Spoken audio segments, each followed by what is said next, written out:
What is going on, everybody? It is Dylan with DFS, bringing you a brand new video. Today's video is Week 11's Thursday Night Showdown between the Commanders and Eagles.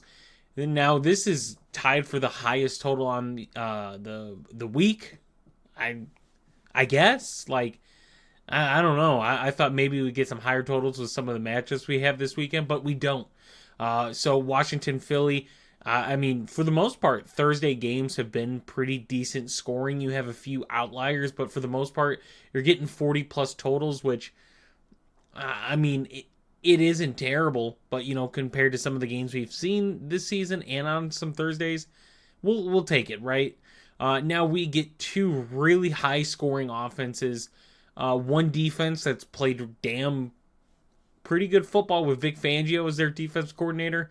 In a Washington team that has been very, very bad defensively, in the Washington Commanders. Their defense is just... I've said in the beginning, I think their defense is bad. Obviously, they trade for Lattimore, which is a huge plus for that defense. Huge. But he's not playing in this game. He is out. So, going into it, we got Jalen Hurts, Saquon Barkley, Jaden Daniels, and A.J. Brown over 10K. We have 4 players over 10K on DraftKings. And then Terry McLaurin's at 9K still. So, yeah, this one is going to be interesting. Obviously, we haven't seen a whole lot of success with Hurts and Barkley both being, two of the top players. We have seen it, right? We look at Saquon Barkley's stats, which may or may not load. Or Jalen Hurts, there we go. See Jalen Hurts, especially as of late with the rushing touchdowns, 22, 35, 29, and 31 games with multiple rushing touchdowns compared to where they were in the beginning. Now look at Saquon, sorry. Week 10 against Dallas, 8. Week 9 against Jacksonville, 36. 15, 29, 7. And then towards the beginning of the season, right, that's where we kind of seen Saquon have those games. This one is a Washington that gives up a lot of yards to running backs, so it is favorable for Saquon. You get 2 of the top red zone rushers in Saquon and Jalen Hurts, but Washington's not a team that has given up a lot of rushing yards to opposing quarterbacks, so I do like Saquon a lot in this one. It's really hard to not take Jalen Hurts, though. It's really hard not to. And the thing is, if you're taking Jalen Hurts, you're taking... one, if not both, of A.J. Brown and Devontae Smith, who Devontae Smith has some really, really good numbers against zone, where Washington plays kind of almost 50-50 man and zone. But when it comes to man, A.J. Brown is a top 5 receiver in the league versus man coverage. Besides the game he got hurt, he's gotten over 80 yards receiving in every game. You look at his numbers against Washington in the past, especially the last season. A.J. Brown's numbers were amazing. Devontae Smith had some really good numbers as well. So I like the Jalen Hurts, A.J. Brown, Devontae Smith. This is one where I want multiple lines. I always max on the 50 cent, 150 lines. It's really good to start working on figuring out how to play 150 lineups. You just get an optimizer, just get your player pool, kind of what you like, and start to build on that. But even if you're one that has a few lines, yeah, this is definitely one you want it, because there are scenarios to where Jalen Hurts has a really good game, Saquon has a really good game, and maybe Brown and Smith don't pay off for their price points. Maybe there's a scenario to where Hurts and Brown succeed, Hurts and Devontae succeed, Saquon and one of the receivers.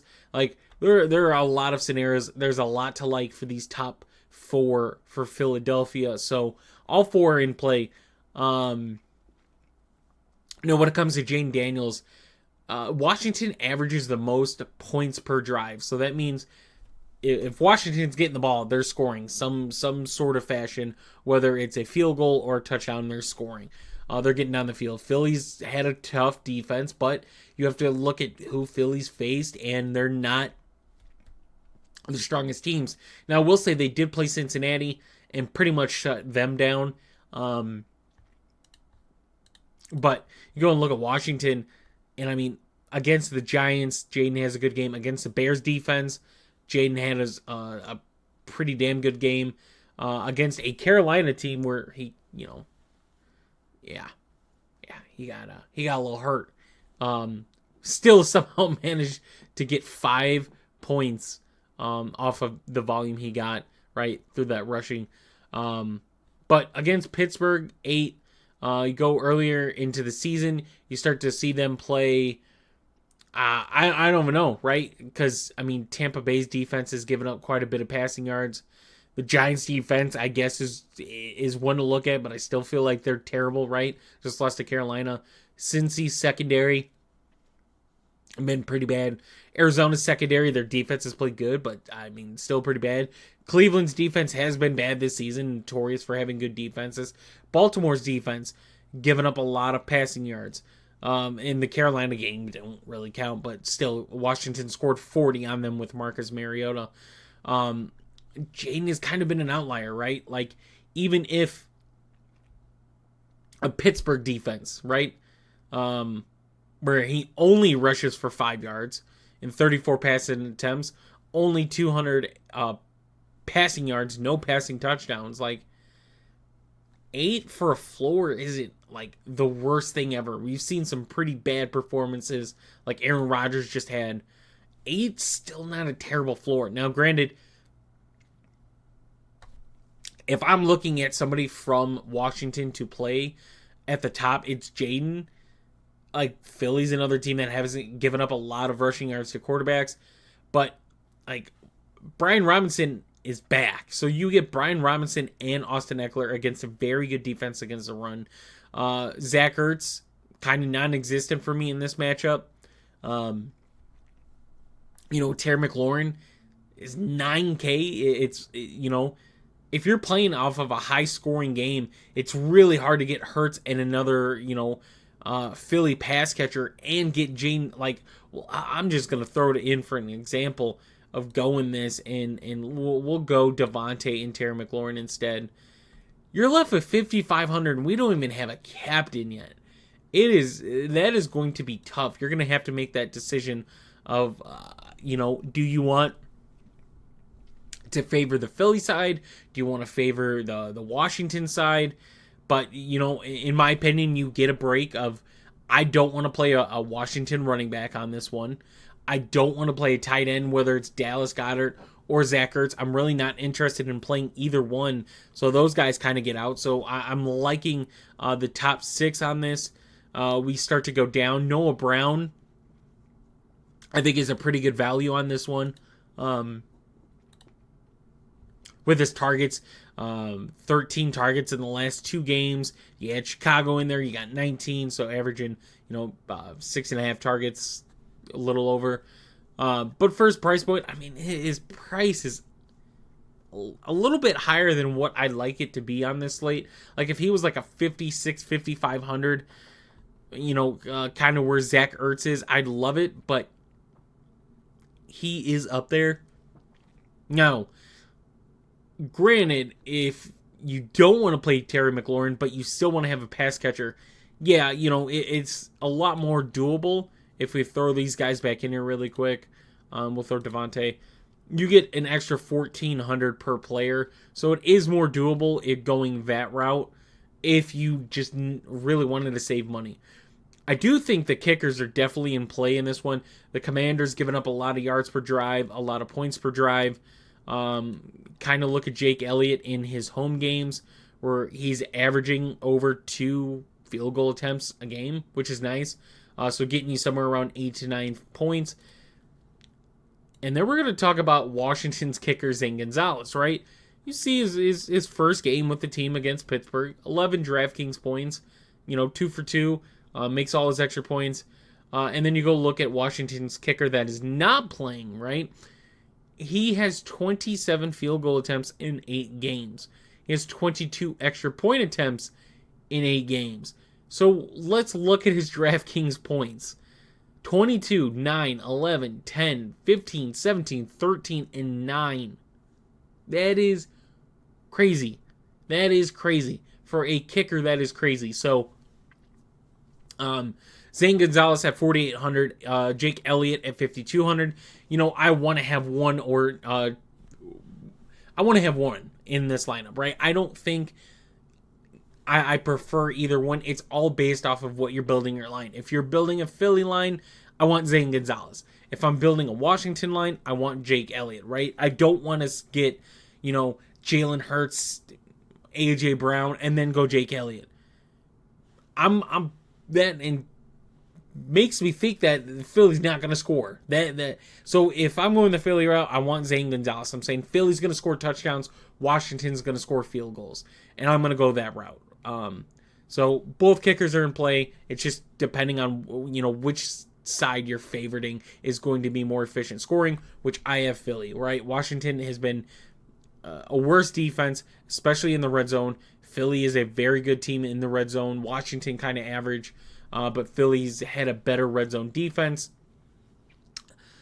Now, as far as defenses go, right, Eagles kind of makes sense as the more preferred, but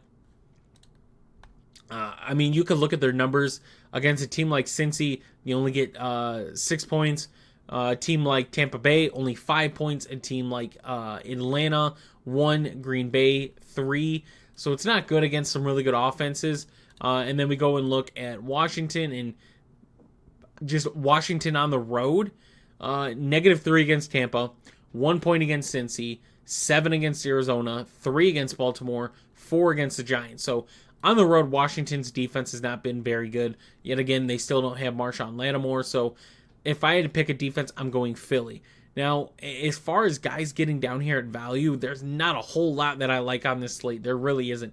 Jahan Dotson is too expensive for what he's done this season. They traded for him. He has 8 receptions for 98 yards, no touchdowns. Look at his game logs. He's non-existent. So if we start to look at people that I'm looking at, honestly, Kenneth Gainwell at 3,200 against a team that gives up quite a bit of rushing yards to running backs. You kind of look at the volume. It's not great. Like it's really not. But if I can get 56 yards out of him at 3,200, and I'm not playing Saquon, go for it. On the Washington side, kind of look at Diami Brown, Luke McCaffrey. Luke McCaffrey, I would take.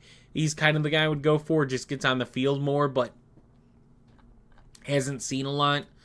Diami Brown, it's like just doesn't do much. And you go look at the Washington running backs, McNichols, and Rodriguez. Both these guys, they're not going to be playing much. It's going to be Brian Robinson and Austin Eckler. So both these guys kind of go out. If Brian Robinson was out, then, or Austin Eckler is out, then maybe one of these guys gets valuable. But right now, they're the running back 3 and 4 against a team that's really good against the run. And then you go like Philly after, Jahan Dotson, Johnny Wilson at 2K, Smith at 800, kind of splitting it. Calcaterra, with Dallas Goedert being back, do you really want to play it? So there's just not a whole lot for me. Like I'm basically looking at Kenneth Gainwell and then maybe Diami Brown, Luke McCaffrey on the other side. That's kind of where I'm at for value. So I hope you guys did enjoy the video. If you did, please leave a like and subscribe. That means a lot to me. I'm very thankful for the support this DFS season. If you guys are interested in getting my plays, my bets, props, as well as our FanDuel player pool for the showdown slates and the main slate, all of that is available for our website. So go check that out. I'll see you guys in the next one.